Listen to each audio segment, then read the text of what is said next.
Hey friend, did you know there are already over 1 billion surveillance cameras watching us globally in 2025? Why do governments and tech companies quietly delete or rewrite yesterday's news? Is it actually possible to brainwash someone into believing 2 plus 2 is equal to 5? And the most chilling question, have we already arrived in Orwell's 1984 without noticing? Today we re-breaking down George Orwell's 1984, the 1949 novel that feels more like a documentary of tomorrow than fiction. Orwell didn't just warn about dictatorships, he showed exactly how power destroys truth, language, love, and the human soul itself.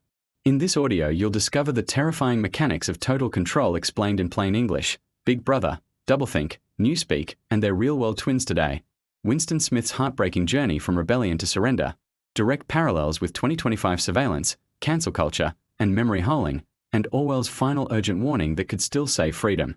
This is essential for anyone who cares about truth, privacy, free thought, or simply wants to see the world clearly. Let's dive in. Totalitarian society's 3 slogans and the terrifying power of doublethink first. Let us look at the 3 slogans that are written on the Ministry of Truth Building and repeated everywhere in Oceania controls. War is peace. Freedom is slavery. Ignorance is strength. These aren't just catchy phrases. They are the operating system of the entire regime. War is peace means endless war keeps the population scared, united, and too exhausted to rebel. Therefore, war literally creates internal peace for the party. Freedom is slavery tells people that thinking for yourself will only make you miserable. Surrender your mind to the party and you'll finally be free from doubt and responsibility. Ignorance is strength is the most brutal. The less people know, the stronger the party becomes, because there is no truth left to challenge it. Now the real psychological weapon. Doublethink. Doublethink is the ability to hold 2 completely contradictory beliefs in your mind at the same time and accept both as true. Orwell describes it perfectly. To know and not to know, to be conscious of complete truthfulness while telling carefully constructed lies. Example from the book. Winston works at the Ministry of Truth. One day the enemy is East Asia, the next day it's Eurasia, and records are changed overnight. Every employee must instantly believe they have always been at war with Eurasia and never with East Asia, even if they personally remember the opposite yesterday. That is doublethink in action. How does this work in real life today? We see softer versions everywhere. Politicians or companies say this is the most transparent administration ever, while deleting emails and blocking journalists. People applaud the transparency while knowing the truth is hidden. During certain crises, governments declare we follow the science while simultaneously censoring scientists who disagree. Many citizens genuinely believe both statements at once. Social media feeds show you only one side of every story, yet people feel well informed while being completely ignorant of the other side. Classic ignorance is strength. Ignorance is strength. Practical takeaway for you right now. Start noticing when you personally hold 2 contradictory beliefs. Example, I value privacy plus I share everything on Instagram. Every time you hear an obvious contradiction from authority, ask yourself, am I being trained to doublethink? The moment you can no longer say, this doesn't make sense, doublethink has already started winning. These 3 slogans and doublethink are the foundation that makes everything else in 1984 possible. Without them, Big Brother would fall in a week. With them, he becomes unbeatable. Let's move to the next layer that keeps the system running 24/7. Big Brother is watching you. The machinery of total surveillance, the party's most famous line is simple. Big Brother is watching you. It's not a threat.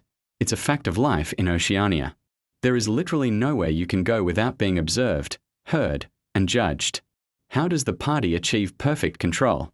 Telescreens in every room and public space broadcast propaganda 24/7 and simultaneously watch and listen to you. You cannot turn them off, only turn them down. Even a nervous facial expression can get you arrested. Hidden microphones are everywhere, parks, forests, toilets. Children are taught to report their parents.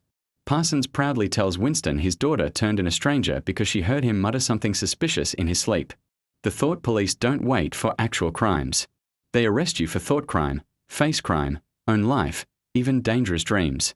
Most people disappear for thoughts they didn't know they had. Now look at 2025. We built the same system ourselves, just with better marketing. China has over 600 million facial recognition cameras and a social credit score that punishes you instantly for stepping on the grass. In the West, we don't have one big brother.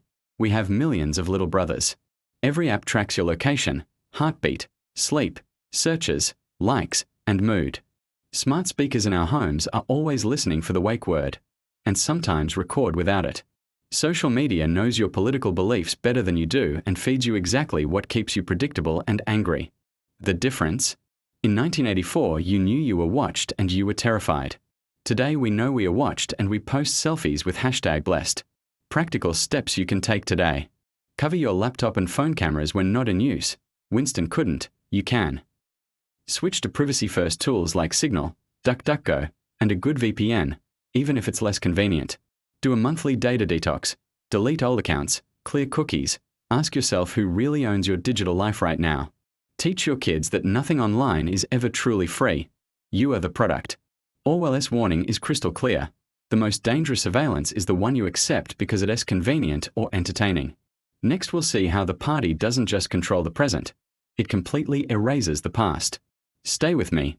This part is even darker. The party's ultimate weapon is owning reality itself. Their core principle is brutally simple. Who controls the past controls the future. Who controls the present controls the past. Newspeak is designed to make independent thought literally impossible. Every year the dictionary gets smaller. Words like freedom, honor, justice are deleted or emptied of meaning. If there is no word for rebellion, rebellion cannot even be imagined. Winston's daily job at the Ministry of Truth is to rewrite history. Yesterday, the newspapers said we were at war with East Asia and allied with Eurasia.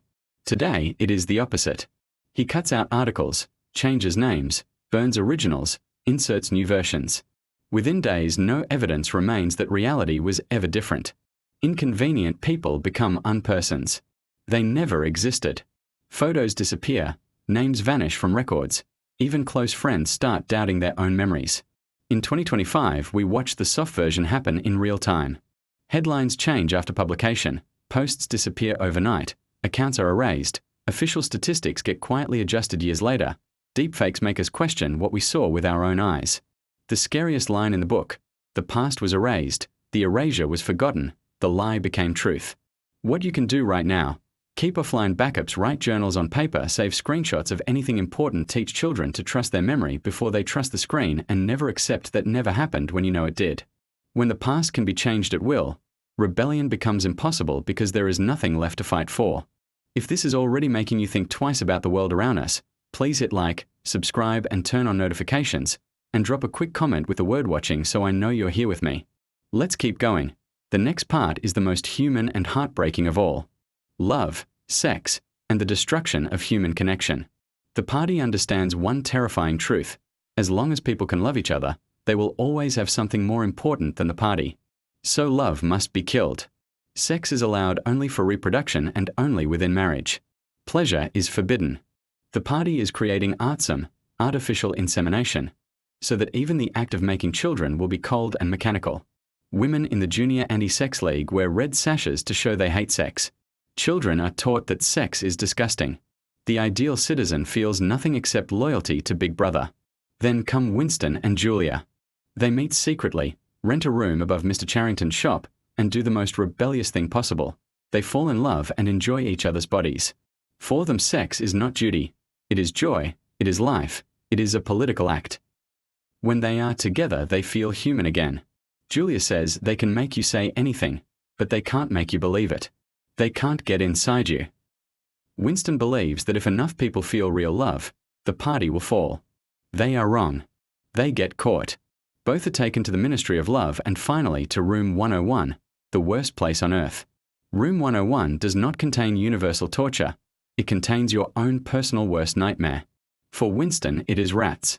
When the cage of starving rats is about to be strapped to his face, he breaks completely and screams, "Do it to Julia. Not me." In that moment, his love dies. The party wins. When he is released back into society, a hollow man who genuinely loves Big Brother. Today, we see softer versions, endless dating apps that turn love into shopping, pornography that separates sex from connection, social pressure that makes loyalty look old-fashioned. The goal is the same: make sure nothing is more important than the system. What you can protect right now: keep real relationships offline and private, say no to the culture that treats people as content. Remember that real love is the oldest and strongest form of rebellion. When they can't control who you love, they can't fully control you. One more part left, the darkest of all: where we see exactly how a human soul is murdered. Stay with me. O'Brien, Room 101, and the Death of Truth. Everything leads to O'Brien, Winston's torturer, and the book's coldest voice. O'Brien is not angry or sadistic. He is calm, educated, almost kind. He explains the party's real philosophy. Power is not a means, power is the end. Power is tearing human minds to pieces and putting them together again in new shapes of your own choosing. The party does not want land, money, or happiness. It wants absolute domination over reality itself. The famous interrogation scene. O'Brien holds up 4 fingers and asks, "How many fingers, Winston?" Winston says 4. Electric shocks, pain, drugs, months of torture continue until Winston screams 5. Then O'Brien asks again and Winston sees 5 fingers even when there are 4. That is the moment truth dies inside him. Objective reality no longer exists. Whatever the party says is real becomes real. Room 101 finishes the job. When Winston still has one tiny corner of his mind that hates Big Brother, they bring the rats. He betrays Julia in seconds. After that there is nothing left to break. In the final pages we see Winston sitting in the Chestnut Tree Cafe, drinking Victory Gin, tracing 2 + 2 is equal to 5 in the dust on the table with his finger. He looks up at the giant portrait of Big Brother on the wall and feels a tear run down his cheek. He loves Big Brother. The last line of the book, he had won the victory over himself. He loved Big Brother.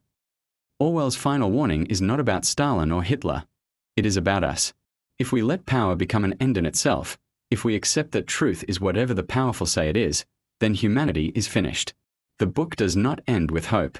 It ends with total defeat to show us what total defeat looks like so that we never accept it. Remember Winston's last private thought before the bullet, 2 and 2 are 4. Hold on to that sentence. As long as one person somewhere still knows that 2 and 2 are 4, the game is not completely over. We've reached the end of the journey. Now let's pull together the biggest lessons and what they mean for us today. 10 biggest lessons from 1984. 1. If you control language, you control thought. 2. Endless war keeps people obedient. 3. Surveillance only works when people accept it as normal. 4. Rewriting the past is more powerful than any army. 5. Love and private joy are the last threats to total power. 6.